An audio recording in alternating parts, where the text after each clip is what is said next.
Listen, guy. The Talking League.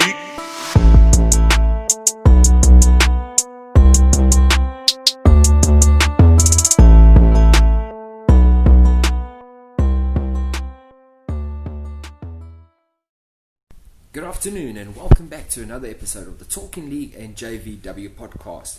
Today we are going to be discussing all the different variations when it comes to training with boys and girls. And with us we have Coach Ciara today, who will be running through some of her findings, because we ran a little session last week. When I say we, Coach Ciara ran a little session last week where we had two females and one male. It was Joshua Else representing the boys team, and then we had Jordan and Indira from JVW FC. So you'll see in the bit of footage we've got going on in the background, the players are doing some warm-ups and they're going through their training session. So how are you doing today, Ciara? Well, thanks, Shane. And you? Fantastic. Thank you for asking. As we can see in the video, obviously you start all your sessions off with a warm-up. I see you doing a lot of dynamic stretches. What is the importance of doing something like that as opposed to just doing your static stretches? Well, there's lots of different sciences behind the different ways you use your body.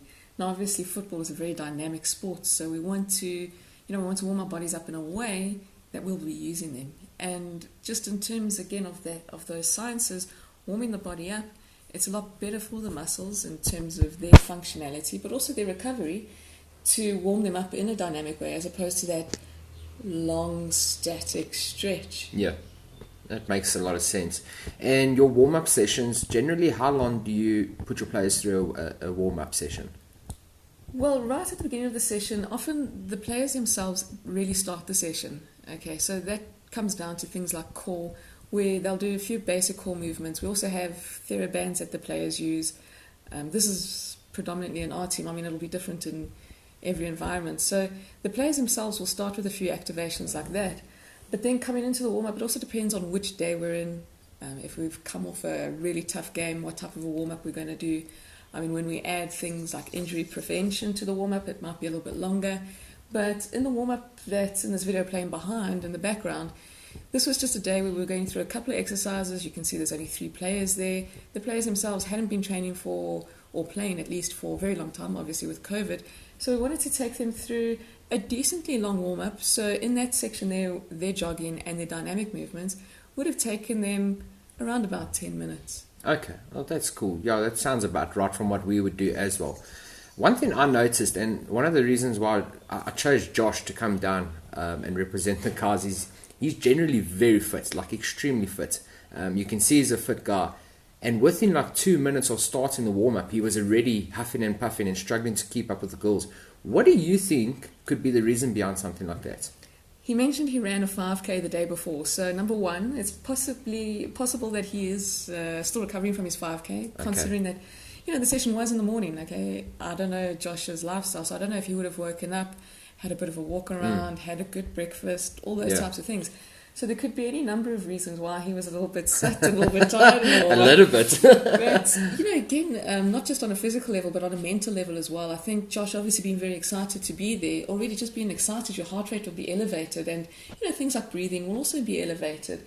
And then I'm not sure how it is for a guy to train with girls. I know how it is for a girl to train with guys because I've done that before. Obviously relish the opportunity to do something. I could push myself a little bit further, faster, stronger, all those kinds of things. And I think Josh as well might have put a little bit of pressure on himself just to be like, I need to be better. And, that's not necessarily the case. But if he's tired from a run and he starts off a bit too soon, in that sort of I need to be better intensity, he will be slightly more tired. Absolutely. That does make sense. And I'm glad you mentioned the part that he did a 5K run. Is hard, not hard. Does that just show the importance of needing a rest day in between sessions, especially if you're training at such a high intensity? Well, it depends exactly on the intensity that you're training with. So it depends on what he's done. His 5K, I don't know if he ran a fast 5K, if he just went for a slow 5K. I mean, my 5K, I can make my 5K last real long. I really can. So in terms of having a rest day, it's often not necessary to have like a full rest day in terms of your training schedule. But if you're hitting a game day or a very intense training session before, one where you'd expend about the same amount of energy as, say, a game, as a match, then for sure you need to do some type of recovery, not necessarily a rest day after that really hard intense effort. So say you guys play on a Saturday, your Sunday should be your active recovery, and your Monday should then be your rest day. I'm sure you've heard of DOMS, and you've probably experienced it yourself. That second day, your muscles are just delayed, done, you know. And that's exactly when you put that next, you put that rest day in. So you might have noticed a bit of a delay in speech there. What happened was Indira actually decided to join us. So welcome to the show, Indira. Thank you so much. That's a real wow. Waving her hair and everything. So she seems a bit starstruck because she's watching herself currently in the video training, and I don't think she gets to do this too often. But we were talking about rest days, and Ciara, you were saying, I can't remember what you were actually saying regarding the rest days, but I think it was to the fact that you have to listen to your body as well. Yeah, for sure. You've got to have an understanding. You've got to understand where you are in your training program. Obviously, if you are finding a program is the best way really to train, because you can, at the beginning of the week, you can start with a little bit of a lower intensity, get the body moving, and build up throughout the week. And, that also allows you to bring in different elements of training. You can have weight training, you can have strength training, you can do your outside running, interval sessions, but I do put a bit of a prize on resting or recovery, at least. Like I said, it is possible to train on a training program and just have one recovery day a week, an active recovery day. But when we come into our games, and I mean you guys as well, you'll feel your body. When you guys come into actual competition, then there should be one day a week where you are absolutely flat in bed, flat in front of the television, that type of absolute rest. Yeah. Now Indira's coming back obviously from quite a big injury, a complete ACL reconstruction, and she took it upon herself to train during lockdown. Obviously, for the team playing in the higher echelons now, playing in the absolute best league for women in the country, a player like Indira, who's very important in our team. I mean, from assists to goal scoring herself, she's a big member, a big part of the team, and a big part of that winning mentality that we have. And just beyond the winning mentality of the team, within herself as a player, she pushes herself as absolutely far as she can. And with lockdown, having that extra opportunity to train, she really did take it on. In terms of her rest days, I'm not sure she had too many rest days. How did that go for you? So initially, when lockdown started, everybody was on this whole workout tip, and everybody was on like this whole strict, fun working out thing, until lockdown started being extended. I think I hit a block for a good 2-3 months. When did lockdown start? March, yeah, 20-something. May, June, yeah. So I think a good 2-3 months, I feel like I just hit a mental block. And as much as, when I speak to people are like, yeah, lockdown was good because then you can, you could have focused on your recovery, and, it was delayed, not only you, but, the whole team. But with lockdown, we weren't allowed to do a lot of things. So especially in the beginning of lockdown, I was scared to go out. I didn't even go to the shops or anything. So even going to the physio was not happening. So I would try and do the things that the physio obviously gave me from the last time I saw her. And, as time goes by, you need to build onto, what you're training. And I think I just, as much as we have so many things available, which is like Google and YouTube and all that stuff, I feel like I just hit a mental block and I stopped. And around August is when I picked up. Funny enough, I just one day decided to pick up a skipping rope. And I just started skipping, and that for me was like motivation to want to train. And I never had a training session without a skipping session at the end, and I think that really helped me. And yeah, I would go on the Nike app, and they have like great workouts, and the Nike running club as well. Sponsor shout out to Nike. Yeah, to Nike. So nice. How you doing? Yeah.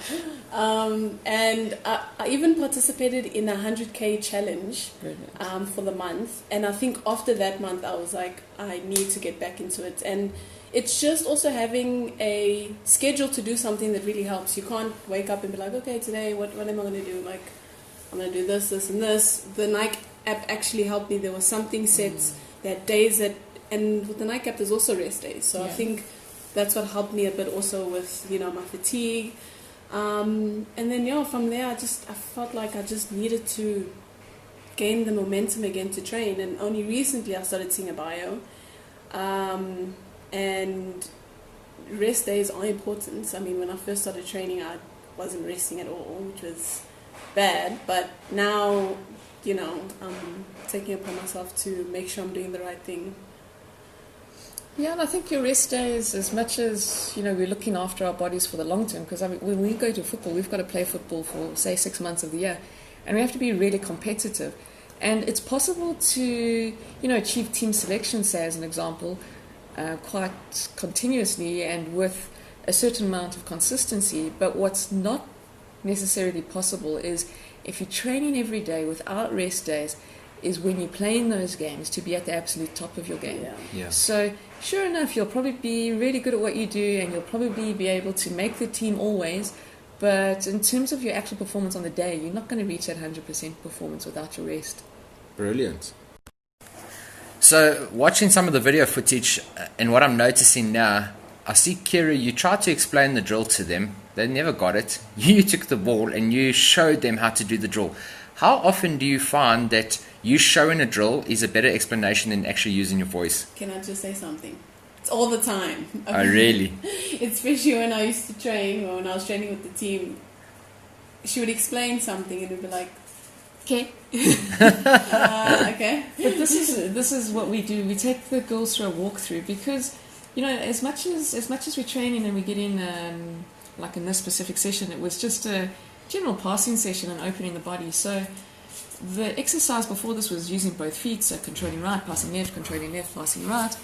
And we progressed a little bit into a couple of different movements. And you'll see it's still unopposed, but 100%. It's better to, to walk the players through. Of course, in my mind, I've designed the workouts, I know what I want, and I've already applied the exercises to a game situation in my head. So for me, it's like flowing and I know what's going on 100%, but only my head has the pictures. So for the players to get the pictures, there has to be that demonstration as well. So we take a walkthrough, and it doesn't matter the age group. First team takes a walkthrough, 16s take a walkthrough, 14s, 12s. Everyone takes a walkthrough because that's the only way we can include the coach's pictures in the players' minds. So again, like I said, the passing exercise before this was just regular two-touch passing. You're receiving the ball and you're passing. What we did after that, our progression, was a little bit of extra movement. So now we went from real basic, getting a feel for the ball, and obviously our heads were a little bit down in the previous exercise, concentrating on the ball. And another thing I tell the players all the time, I promise you 100% that your feet are at the end of your legs. You don't have to look at them. They're Exactly. there. You just got to trust they're there. And you guys know your bodies better than anyone else.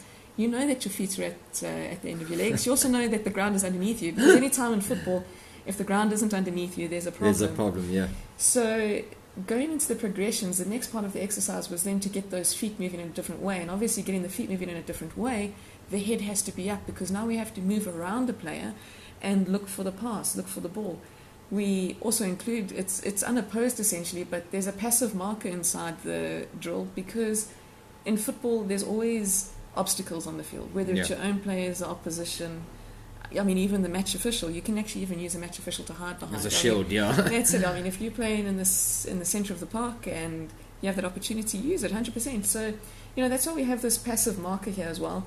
And then the passive marker, if you think about the way you train, there's not many opportunities for you to run backwards or to backpedal. And just her simple backpedaling, and whenever Josh did it as well, that simple backpedaling really assists those neuromuscular messages in creating a good footwork pattern for a player. And if you look at all the top players in the world, they have supreme footwork patterns, whether when they're on the ball, when they're moving into space, or even if they're just closing a player to mark. Their footwork patterns are phenomenal. we often see, Ronaldo as an example, being so quick, and his speed sprinting, his speed on the ball is the same. And it's because his feet can do so many different things and work at so many different angles. Yeah, I don't know. So as much as, sure enough, there's that passive pressure, that passive player is also working on their jockeying, their shuffling, and their backpedaling. So their footwork patterns are being worked on at the same time as the other two are working on their various types of passing. Exactly. So it's not just about the two active players. Yeah. You're including more players, which is also ideally what you want. You don't want any of your players stagnant during a session. Indira, for yourself, how did you find this drill? Obviously, there's a psychological effect, still recovering from an injury. But, when you get into the hang of it, it becomes a lot easier. And I think there was also a part, I think Ciara remembers, this drill in particular, we did it 3 times. And I messed up, I think, the second one. And Coach Ciara was like, okay, no, only one more. And I was like, no, I want to do 2 more because I felt like that one wasn't, it just didn't count. Yeah. So something as basic as this, you want to make sure that you do it right so that when you do progress on to the next thing, you're still not trying to think about this drill that you haven't done good in, mastered. So it was pretty simple, but at the same time, like Ciara was saying, like there's so many things that's happening in your mind. You think that, you're just passing and moving, but it's not that. It's being aware of the people around you, the cones, the weight of your pass, how you touch it to go to the side and then pass it to the receiver again. So I felt like it was a cool drill. Pretty cool. Nice.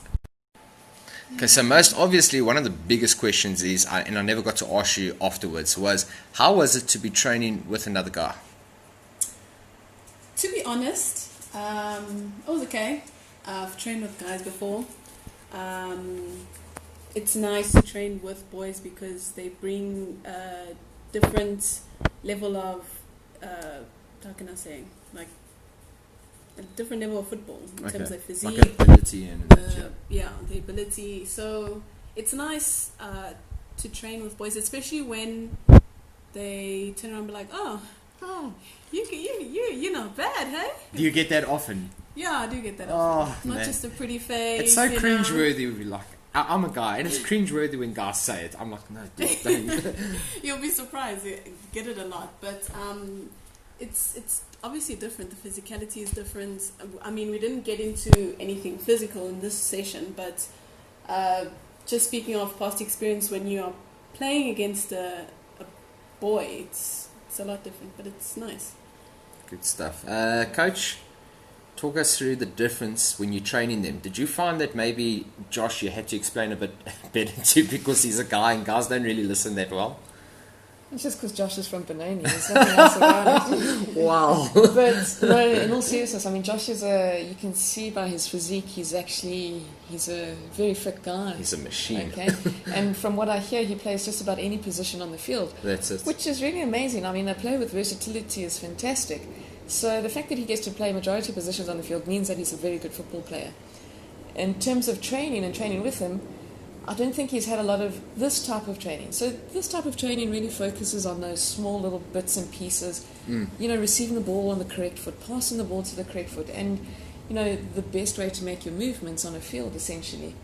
And again, like we spoke about earlier on, in Josh's mind, I can see, just from the way he's trained, I can see that he wants to be better than the girls, but it's not necessary for him to be better than the girls. Yes, yeah, I know what you're saying. Yeah. So it's that mental again. The nice thing about Josh was his communication during the session. Often, girls don't necessarily communicate as much, but every now and then, if there was a wayward pass or if things started to get a little bit, undone, essentially, he would, he'd have a good word to say, which is it's a really great thing to be able to support your training partners and the rest of the team. So in terms of where he was physically, I think he could meet the demands very easily. He doesn't need to compete necessarily at such a high level. He doesn't need to be the best at training. In training, you need to be better than you were last time. But in terms of explaining the sessions or the various exercises we went through, I think Josh it seemed like he wanted to hear more about it. And I think as a coach, you can really regulate the amount of information you give to a person. Some trainers or some players want to just get on with the exercise, do their number of reps, and they're done. Yeah. And other players want to know, why am I doing this? And they want to know how this is going to help my football. And I think Josh was really open to that type of communication, really. Indira mentioned in her session, in her turn to do the 3 rounds the one way, she skipped one. And, of course, I still announced, okay, last one. And she's like, no, 2 more, 2 more, and it was like, oh, yes, Indira, you can have 2 more, So there's a showing of a player. Yes, I mean, Indira will be open to getting the tactical information as well of how she can use it on the field, but she's also the type of player who's competing really hard within herself, obviously, to get back, so she'd be a bit more focused on the actual work side of it. I think all players are receptive. I mean, if a player's come into training, they want to be there. So in terms of giving them the drill or the various instructions on how to do things, they will always be receptive, boys or girls. Flipping roles, we're going to ask you questions now, Shane. Okay. Obviously, here at this level, we can see we've got first team player Indira, we've got under 16 Jordan, and we've got Benoni Northern's player Josh. So these are all grown individuals, and obviously started football at different times in their lives. So their general grounding would have been a bit different. Now, you're involved with little kickers. You're getting 18-month-olds to what, 7-year-olds? That's it, yeah. And you're getting them all at the same time. So you're getting little girls and little boys at the exact same developmental time. Is there a difference physically between the boys and the girls? Physically, I'd say no. The only real difference I've noticed is the way I greet them. Hello. I can't call a little boy princess, obviously. But jokes aside, physicality-wise, at that young age, I wouldn't notice it as much. Especially with the 18-month-old kids, we mostly focusing on like their other senses, so their sight, their listening skills, matching the same colours. So the basic stuff. And as soon as they're getting older, we start introducing the ball and getting them doing passing and using the inside of their foot and that.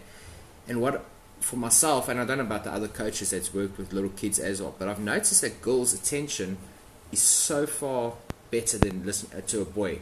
The girls, you can explain, and you can see they're looking at you, and whether they're listening or not is another thing. But like maybe they're just scared of you, and they sit and they stare and they're taking it all in, and then they go and do it. So there it's fine. It's just maybe with like when we call it big kicks, which is just shooting with your laces. We do notice a bit of a difference with that in power-wise. But other than that, when we play little matches with them, they get stuck in, they get bumped over, they stand straight back up. It's really nice to know that we're affecting the future generation of women's football, because if we start them at that age and let them train with boys, they will adapt physically as well, opposed to just maybe starting at 8 years old. And I think that's what your story was, and you started off by playing with boys as well. No, actually, I started in high school with girls. In a girls' team. Okay, so then I've got it wrong. It was someone else. I think it was Jabu and Nati from the previous one. Perhaps, yes, where they started playing in a boys' team and then only had the opportunity to play with girls' team. So for that sense, it's really awesome to see them at that age. But physicality-wise, no, not so much as you would think, though. That's such a good point that you bring up in terms of their... just like there aren't any actual differences between the boy player and the girl player. And starting them off at that young age, I think, is fantastic. Our team, in terms of the first team, we have a varying number of stories, and exactly like you heard from Indira now, Indira started, and she's essentially a late bloomer. She started football quite late on. In terms of her physical development, she would have already pretty much been developed. Correct, yeah. And in whatever sport she had participated in until then. So her football development would have started a lot later than, say, these kids that you interact with. And I think generally with boys, the case is that they can start playing football, or that football's freely available to them in their own environment, obviously, from a very young age. I mean, we know at an LFA level you can play under 5s even. Yeah. So from a very young age, boys are in that sort of boy team environment where they can play football. And of course, yes, now we're starting to get a bit more buy-in from the girls, and we see a lot more girl players playing at that age and that level. We have another girl player sort of attached to one of the teams inside our club. Her name is Julia Gonzalez, and she's turning 14 this year. So this is probably the last year that she's actually allowed to play with the boys. And in a sense, it's kind of sad because she's played with the boys her whole developing life. So from when she was very small, she's played with the boys. And now she needs to find somewhere else to go. And just in our LFA, of course, yes, I mean, we have teams that can cater to her. So she could come, easily she could go up the levels at our club. But unfortunately, there aren't opposition clubs for us to play against at those levels. So the competition is gone then? They're few and far between, I suppose, locally to find competition at that level, at that age group specifically. And also leagues for that age group specifically. It's challenging to find an all-girls league, an all-girls team to play against. So someone like Julia, it would be really... she is essentially the exception to the rule. Obviously, rules are in place to protect people, to protect players, to protect coaches, etc. But, in a way, I'm kind of heartsore for her that this is her last year that she can play with boys. And, of course, maybe, like in her own mind, things will change and she'll maybe not want to play with boys again. But in terms of that competition, like we just said, we're almost doing her a little bit of a disservice that she's not going to be able to participate at that competitive level anymore. Jeepers, that's something I'd never thought of, and I didn't know that rule, so that's pretty interesting to find out as well. So Indira, I want to ask you something. With footballers and professional footballers, it gets to a point where the competitiveness starts taking a back seat and you just start playing casually. When you get to that stage, and I don't wish it upon you to be quickly either, are you going to pass the mantle on and start coaching younger kids and in particular girls? I've coached before. I feel like, I've learned also that not all players can become coaches, no matter how good you are. There are some people that just can't coach, and there are some players who may not be the shining stars of the team, but have brilliant, coaching tactics, if that's what you want to say. But I've coached at schools before. I've coached the development side at the club, and I feel like I have a good idea of the game, but I feel like coaching for me is not a calling. I feel like I'm more invested in the administrative role in football. So, I'm always available if either the club or someone needs, for me to coach here and there. But for me to make it a thing, like that I'm going to be stuck in coaching, I don't know if I would take that role. I would love to get coaching licenses. I mean, I'm open to learn, I want to learn. But yeah, no, coaching, I don't know. No, that's fine, and I appreciate the honesty, because a lot of people would just say, yes, that's what I want to do, when in fact it's not true. So congrats on that. And then I must ask you the next question. What is your targets now for the season? The season's coming up 2021, as far as I can correct. Okay. What is your goals and targets? Personal as well as on the team level. Sorry, just to go back on your first question. And I don't want to go back. I just also want to make it a point that coaching is a really big responsibility. Some people think that you can just go and tell kids to kick a ball and whatever. It's really not that. You are becoming an example for, especially the young kids.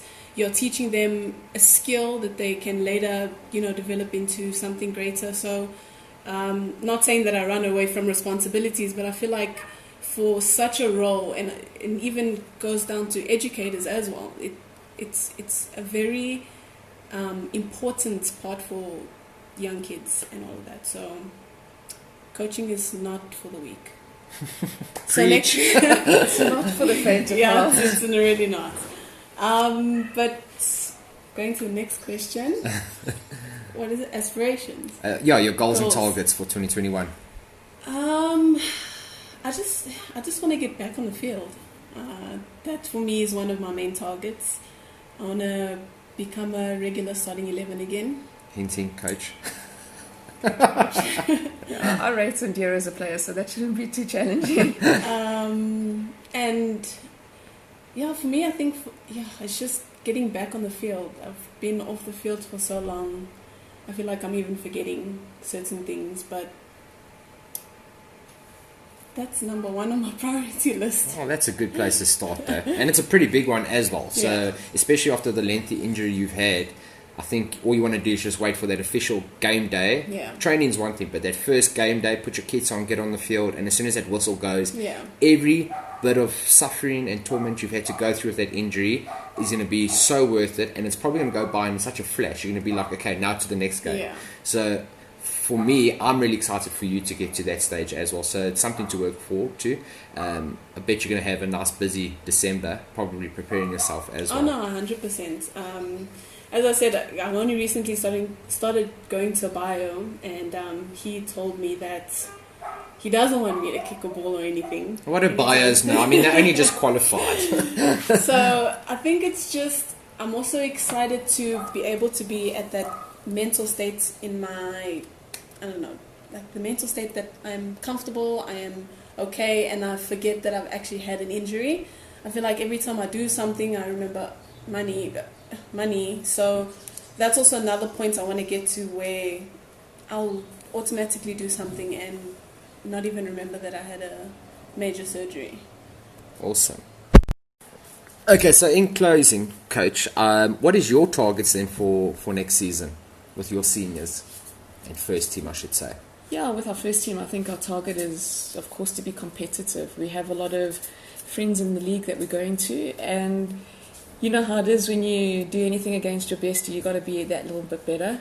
So for us, it's 100% to be competitive and really play our best football at the highest possible level as we do, because that's something that we do really well. Awesome. Indira, in closing, anything you'd like to add? Actually, I want to ask Coach, what is your personal 2021 goal that you want to achieve? Well, I haven't quite set one. I think I still have time to sort of get towards that and think about it. But just in terms of the way I see the year going is that, 2020 has been a year of planning, and 2021 will be the year of implementation. I don't think I planned anything this year. You've just been living in the now. Yeah, I was actually. Well, that's brilliant. So from our side, this has been a very informative show. It's been nice to hear the actual thoughts of Ciara as well as Indira that were involved last week. I mean, I was there watching this whole session, but it's nice to actually hear the breakdown of everything that happened. So, ladies, once again, thank you so much for your time. Thank you for your knowledge and expertise. Like I told you last week, I often feel intimidated when I'm around you, ladies, because you're just so smart and there's so much I learn. So thank you very much for that. And I hope you guys have a lovely weekend. Thanks. I think we've just really enjoyed watching ourselves on the television. Yeah, my eyes are just glued watching. Just, like you said, I don't think I've watched myself train properly. So I think it's going to be on loop the whole weekend. Oh my gosh.